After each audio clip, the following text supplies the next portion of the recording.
نحمدہ ونصلی ونسلم علی رسولہ الکریم اما بعد اعوذ باللہ من الشیطان الرجیم بسم اللہ الرحمن الرحیم یا ایہا الذین آمنوا اتقوا اللہ حق تقاتہ ولا تموتن الا وانتم مسلمون صدق اللہ العظیم وصدق رسولنا بلاغ المبین اللہم صلی علی سیدنا و مولانا محمد معدن الجود والکرم وآلہ وصحبہ وبارک وسلم الصلاۃ والسلام علیک یا سیدی یا رسول اللہ وعلی آلک و اصحابک یا سیدی یا نبی۔ حمد و صلاۃ کے بعد اللہ تعالیٰ نے قرآن مجید میں ارشاد فرمایا کہ یا ایہا الذین آمنوا اتقوا اللہ حق تقاتہ، اے ایمان والو اللہ سے ڈرو جتنا کہ ڈرنے کا حق ہے، وَلَا تَمُوتُنَّ إِلَّا وَأَنْتُمْ مُسْلِمُونَ، اور ہرگز نہ مرنا مگر اس حال میں کہ تم مسلمان ہو، یعنی مرتے دم تک مسلمان رہنا۔ انسان اپنے دل میں جب کسی خوف کو، کسی خشیت کو محسوس کرتا ہے نا، تو وہ محسوس کرتا ہے کہ میرے اعمال پر پہرا لگا ہوا ہے، مجھے کوئی دیکھ رہا ہے۔ نتیجہ یہ ہوتا ہے کہ بہت سارے شر کے کاموں سے، بہت سارے برائی کے کاموں سے، بہت ساری نافرمانیوں سے وہ بچ جاتا ہے۔ آپ دیکھ لیجئے کہ انسان کی اس کمزوری کے سبب سے پوری دنیا میں ایک رواج قائم کیا گیا اور جگہ جگہ لکھا گیا خبردار کیمرے کی آنکھ آپ کو دیکھ رہی ہے۔ یہ کیوں؟ کہ انسان کے اندر یہ کمزوری ہے کہ جب کسی چیز کی خشیت اس کے دل میں ہوتی ہے نا، جب کسی چیز سے وہ ڈر رہا ہوتا ہے، اس کا لازمی نتیجہ یہ نکلتا ہے کہ وہ گناہ سے، بدی سے، نافرمانی کے کام سے اپنے آپ کو روکتا ہے۔ لیکن یاد رکھیے ہم ہیں مسلمان، ہمیں یہ کہا گیا ہے کہ تم نے کسی سے نہیں ڈرنا، صرف اپنے رب سے ڈرنا۔ لیکن رب سے اتنا ڈرنا ہے جتنا ڈرنے کا حق ہے، اور ہمیں یہ کہا گیا ہے کہ تم اس رب کے ماننے والے ہو جسے نہ اونگ آتی ہے نہ نیند آتی ہے، ہر وقت تمہیں دیکھتا ہے، حی ہے، قیوم ہے۔ تم اپنے دل کے اندر اپنے اس رب کی خشیت پیدا کرو، تم اپنے مالک سے ڈرو، تم ایک تصور بناؤ کہ میرا رب مجھے دیکھ رہا ہے۔ نتیجہ کیا ہوگا کہ صرف جلوت ہی نہیں، تنہائی بھی پاک ہو جائے گی۔ بالکل اکیلے میں جب انسان محسوس کرے گا کوئی مجھے نہیں دیکھ رہا، اس وقت بھی اس کے ذہن میں یہ بات آئے گی کہ میرا مالک تو مجھے دیکھ رہا ہے نا، میرا رب تو مجھے دیکھ رہا ہے نا۔ حضرت عثمان غنی رضی اللہ تعالیٰ عنہ تہمت باندھ کے غسل فرمایا کرتے تھے اور فرماتے تھے کہ جب میں اکیلا بھی ہوتا ہوں تو سوچتا ہوں کوئی نہ دیکھے تو میرا مالک تو مجھے دیکھتا ہے۔ تنہائی کو پاکیزہ کیا جا سکتا ہے، لیکن تصور یہ باندھا جائے کہ مجھے میرا اللہ دیکھ رہا، اور خشیت پیدا کی جائے، اپنے دل کے اندر اس کا خوف رکھا جائے، اور انسان کبھی کبھی اس خوف کو پوری طرح ملاحظہ کرے۔ اگرچہ ایمان خوف اور امید کی درمیانی کیفیت کا نام ہے، اللہ سے ڈرنا بھی ہے اور اس کی رحمت کی امید بھی رکھنی ہے، اس کی درمیانی کیفیت کا نام ایمان ہے۔ لیکن خشیت الہی اگر دل میں موجود نہ ہو، اللہ کا ڈر نہ ہو، تو بہت سارے اعمال ایسے ہیں جو انسان کر ہی نہیں سکتا، اور جو سب سے بڑی انسانی ضرورت ہے گناہ سے بچنا، وہ بندہ بچ نہیں سکتا اگر خشیت الہی موجود نہ ہو۔ تو اس خشیت کو قریب کیا جائے، اس کو پیدا کیا جائے، اپنے دل کو اچھی طرح ٹٹولا جائے کہ انسانوں کا کتنا ڈر موجود ہے، لوگوں کا کتنا ڈر موجود ہے، معاشرے سے، سوسائٹی سے، قبیلے سے، برادری سے، دوستوں سے کتنا ڈرتے ہیں۔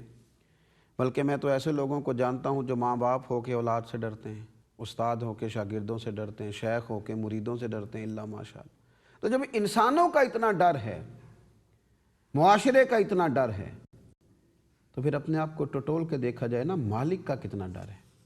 میرے رسول پاک صلی اللہ تعالیٰ علیہ وسلم فرماتے ہیں کہ اللہ تعالیٰ فرماتا ہے مجھے اپنی عزت کی قسم میں اپنے بندے پر دو خوف اور دو امن کبھی بھی اکٹھے نہیں کروں گا۔ فرمایا اگر وہ مجھ سے دنیا میں خوف رکھے گا تو میں قیامت کے دن اسے امن سے رکھوں گا۔ اگر یہاں ڈر گیا، یہاں ڈر گیا، یہاں سمجھ گیا بات، تو وہاں امن میں رہے گا، پھر وہاں خوف میں نہیں رکھا جائے گا۔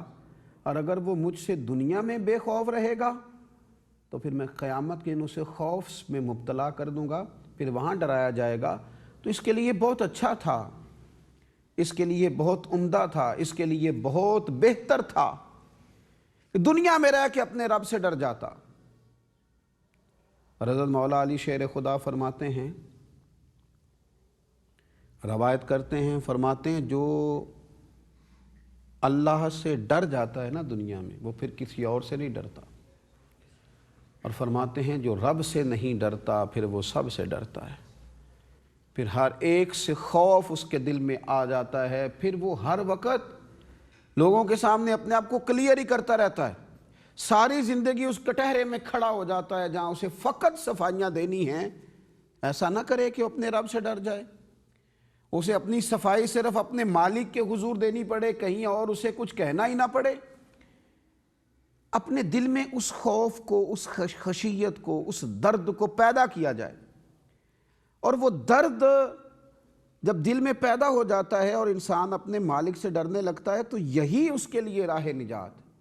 اللہ کے پیارے رسول صلی اللہ تعالیٰ علیہ وآلہ وسلم سے حضرت عقبہ بن عامر رضی اللہ تعالیٰ عنہ کہتے ہیں پوچھا گیا تھا یا رسول اللہ صلی اللہ تعالیٰ علیہ وسلم یہ نجات کیا ہے؟ نجات کیسے ملے گی؟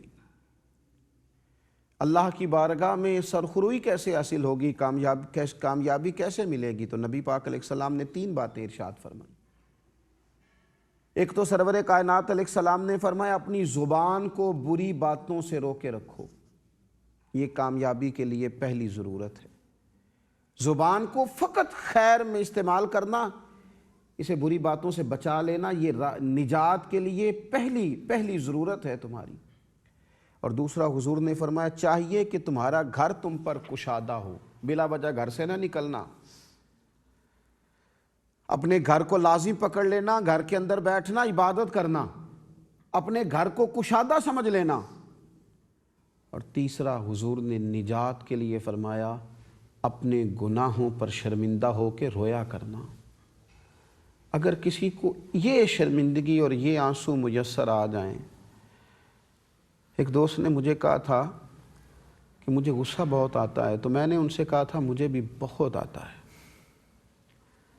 پر اپنے گناہوں پر آتا ہے، اپنی غلطیوں پر آتا ہے، اپنی خطاؤں پر آتا ہے۔ وہ بہت ساری چیزیں جن کو ٹھیک کرنے کا ارادہ کرتے ہیں پھر نہیں کر پاتے، ان پر آتا ہے۔ اپنے گناہوں پر جسے رونا نصیب ہو جائے، جسے اپنی خطائیں، حضرت مجدد الفسانی رحمۃ اللہ علیہ فرماتے جسے دید قصور مل جائے، بڑا خوش نصیب آدمی ہے۔ حضور یہ دید قصور کیا ہے؟ فرمایا جسے اپنے گناہ نظر آنے لگ جائیں، دوسروں کے تو بہت دکھائی دیتے ہیں، بہت واضح نظر آتے ہیں، بہت ان کے دلائل آنکھوں کے سامنے ہوتے ہیں، پر وہ خوش بخت، خوش نصیب ہے اسے اپنی غلطیاں نظر آئیں، اسے اپنے گناہ دکھائی دیں۔ جس کی توجہ اپنی غلطیوں کی جانب چلی جائے وہ بڑا خوش بخت آدمی۔ نبی اکرم صلی اللہ تعالیٰ علیہ وسلم نے فرمایا اپنے گناہوں پر اگر تم روتے ہو تو یہ راہ نجات ہے۔ اور کتنا رونا ہے؟ حضور علیہ الصلوۃ والسلام ارشاد فرماتے ہیں کہ اگر تمہارے آنکھوں سے اللہ کے خوف سے، رب کی خشیت سے اتنا بھی آنسو نکل آیا جتنا مکھی اور مچھر کا پر ہوتا ہے، آپ اس مثال کو سمجھیے کتنا کو بڑا پر ہوتا ہے مکھی کا، اگر ایک مکھی کے پر کے برابر تمہاری آنکھ سے وہ قطرہ نکلا آنسو کا جو فقط اللہ کے خوف سے، کتنا روئے مال کے لیے، کتنا روئے لوگوں کی بے وفائی پر، کتنا روئے اولاد کے لیے، کتنا روئے اپنے دوستوں کے لیے، اتنا آنسو جتنا مچھر مکھی کا پر ہے نکلے اللہ کے خوف سے، تو حضور فرماتے ہیں جس طرح گائیں بھینس کے بکری کے تھنوں سے نکلا ہوا دودھ واپس تھنوں میں نہیں نہ جا سکتا، اسی طرح جو اتنا بھی اللہ کے خوف سے رو دے، جتنا مکھی کا پر ہوتا ہے، پھر وہ بندہ جہنم میں نہیں جا سکتا۔ اس کے لیے فیصلہ کرم ہو گیا۔ یہ مثال ہمیں بتاتی ہے کہ لوگ تو اتنا بھی نہیں روتے اللہ کے خوف سے جتنا مکھی کا پر ہوتا ہے۔ دنیا کی ضروریات کے لیے، دنیا کے بکھیڑوں کے لیے، دنیا کے نظام زندگی کے لیے تڑپ جاتے ہیں، پھوٹ پھوٹ کے روتے ہیں، کاش اس کریم کے لیے بھی آنسو۔ اچھا یہ جو خشیت ہے نا اللہ کی، یہ اللہ کے بندوں کا خاص خزانہ ہے۔ اللہ کے نیک بندے، صوفیاء کرام، اولیاء کرام، مفسرین، محدثین، ان کی زندگی کا خاص خزانہ ہے یہ خشیت الہی، خاص۔ امام شافعی رحمۃ اللہ علیہ سے جب پوچھا گیا تھا نا کہ حضور میرا حافظہ کمزور ہے، تو فرمایا گناہ چھوڑ دے، اللہ سے ڈرنا شروع کر دے، کشادہ ہو جائے گا تمہارا حافظہ، ذہن تمہارا کھل جائے گا۔ یہ رب کے بندوں کا خاص خزانہ ہے اللہ کی خشیت۔ نبی اکرم صلی اللہ تعالیٰ علیہ وآلہ وسلم کی ایک حدیث ہے، کنز العمال میں موجود ہے۔ میرا دل کرتا ہے کہ یہ روایت نا مسلمانوں کو بہت زیادہ یاد ہو جائے۔ ہمارے ہاں لوگ سمجھتے ہیں جسے زیادہ باتیں آتی ہوں وہ زیادہ دانا ہے، جو لمبی تقریر میری طرح کر جانتا ہو وہ زیادہ عقل مند ہے۔ لوگ سمجھتے ہیں جس کو مختلف لوگوں کو موٹیویٹ کرنا آئے، اچھا موٹیویشنل اسپیکر ہو، وہ زیادہ سمجھدار ہے، جسے بڑی باتیں، بڑے اشعار، بڑے قصے، بڑی باتیں یاد ہوں وہ زیادہ دانا ہے۔ لیکن کنز العمال میں میرے رسول اللہ صلی اللہ تعالیٰ علیہ وسلم، رسول خدا صلی اللہ تعالیٰ علیہ وسلم، ہمارے پیارے حبیب علیہ السلام نے فرمایا، حضور فرماتے ہیں حکمت کا سرچشمہ اللہ کا خوف ہے۔ یعنی جس کے دل میں رب کا خوف ہوگا وہ دانا ہوگا۔ حکمت کا سرچشمہ، قرآن مجید نے کہا نا انما یخشی اللہ من عبادہ العلماء، اللہ کے بندوں میں سے جو عالم ہیں وہ اللہ سے ڈرتے ہیں۔ اس لیے حضرت عبداللہ ابن مسعود رضی اللہ تعالیٰ عنہ فرمایا کرتے تھے بڑا عالم وہ نہیں ہوتا جو باتیں بڑی کرتا ہے، بڑا عالم وہ نہیں ہوتا جو گفتگو زیادہ کرتا ہے، بلکہ فرماتے ہیں قرآن مجید کی یہ آیہ مقدسہ بتاتی ہے کہ بڑا عالم وہ ہوتا ہے جس کے دل میں اللہ کا خوف ہوتا ہے۔ اور فرمایا تم نے دیکھنا ہو کہ عالم کتنا بڑا ہے تو دیکھو اس کے دل میں اللہ کا خوف کتنا ہے، کیونکہ قرآن مجید کی اس آیہ مقدسہ نے وضاحت کر دی کہ خشیت الہی یہ علم کی وجہ سے پیدا ہو جاتی ہے، اور جتنا جتنا کوئی معرفت الہی کی طرف بڑھتا جاتا ہے، جتنا جتنا دین کا علم اس کے پاس آتا جاتا ہے، اتنا زیادہ اس کے دل میں خوف پیدا ہوتا ہے۔